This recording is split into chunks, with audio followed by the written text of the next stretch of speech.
This video is about rational functions. Okay, first of all, you remind yourself of what the rational function parent function looks like. And this is the equation, 1 over x. Rational function means it's a ratio, so it's a fraction. X is in the denominator. So if you recall, the rational function looks like this. So these lines approach the axes, but they don't cross it because there is a vertical asymptote and there is a horizontal asymptote which they do not cross. Okay? So the domain of this goes from negative infinity up until 0. Nothing's happening at 0 where x is 0, all the way to positive infinity. So there's a break in the graph. Range are the y values, remember, going from negative infinity, it breaks at 0, picks right back up on the other side of 0, and goes to positive infinity. Now the asymptotes, notice, asymptotes happen where x is equal to 0 and where y is equal to 0. Those are basically your axes. On the parent function, that's where the asymptotes are. Now, remember what an asymptote is. Simply a straight line which the curve approaches. Okay, so the curve's going to approach it. If it is a vertical, up and down, the curve cannot cross it. So think of it as a concrete barrier. Curve cannot cross a vertical asymptote. However, if it's a horizontal, like a y equals, it can cross it. It doesn't always cross it, but it can cross it. So think of it more like a, you've seen the construction snow fences. They're plastic. Things can get through them, but it does create a barrier of some sort. So that's a horizontal. Verticals cannot be crossed. Horizontals can. Now, basic transformations happen on your rational equation or rational function as well. Remember, it basically looks like this. All right, with your asymptotes. Now, here, look at this. X is x plus 2. Remember, this is happening to the x, so it is a horizontal shift, left and right. This one, since it's a plus, is going left 2. So what normally was happening at 0, 0 is moving left 2. So here's my vertical asymptote, horizontal asymptote. So my graph is going to do this, but it moved left 2. You get the idea. Here, negative 1 over x. So this is a reflection. Now, the cool thing with rationals is it doesn't matter if it's a reflection over x or y, because either way you flip it, the graph is going to look the same. All right, so when you reflect it, the asymptotes stay the same, and it's going to flip.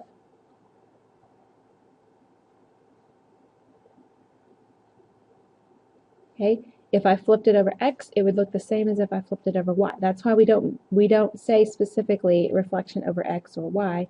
It's just a reflection. Now that's only for rational functions. Example 3 here, 1 over x, that's my rational, plus 2.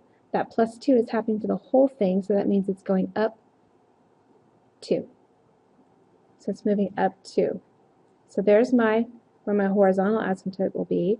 Vertical is not changing. Okay, and so it's just going to scooch my graph up 2. Remember, the line approaches the asymptotes, generally does not cross them. Okay, domain. We've done this before. This should be a review. Finding what value for x makes the equation undefined, meaning makes the denominator equal 0. So when you're doing domain, it doesn't matter what's happening on the top of the fraction, you're only messing with what's on the bottom. So on example 4, if I want to know the domain of this, I can ignore this, and I just set the denominator equal to 0. This one is just factored for me. It's pretty simple. So x equals 1. So the way I write my answer is the domain is where x cannot equal 1. It's everything but 1. We've done this before. We said we would write negative infinity to 1, 1 to positive infinity. This is my domain notation. D colon x is not equal to 1. All right? This is what your domain answers need to look like. Look at number 5. This one's not factored for me. Remember, I can ignore the top when I'm doing domain, but the bottom is x squared, which means I'm going to have to factor this. Using Miftarm, a times c is negative 6. Two factors that multiply to give me negative 6, but add to give me negative 1, be negative 3, and a 2. Divide by a, put your x's in the bottom, read them up. X minus 3, x plus 2. So I have to set both factors equal to 0 and solve them. So x equals 3 and x equals negative 2. So what I have to say is my domain, x cannot equal, and you start from the lowest to the highest, cannot equal negative 2, comma, x cannot equal a 3. There's my domain for that one. Another one, another domain problem. Okay, remember again, the top I can ignore, doesn't matter. The bottom I have to factor. So MIFDAR, 2 times negative 4 is negative 8. Factor that to two factors that multiply to negative 8 but add to give me positive 7. That'd be a positive 8 and a negative 1. Dividing by 2. Reduce. This one reduces to 1 and 4. X's go in the bottom. So my two factors are x plus 4 and 2x minus 1. Set each factor equal to 0. Solve it. X equals negative 4. 2x equals 1. So x equals 1/2. So my domain statement says this. X cannot equal negative 4, comma, x cannot equal 1/2. Because remember, when I put those values in the equation, it will make the denominator 0, which makes it undefined. Keep that in mind as we move forward.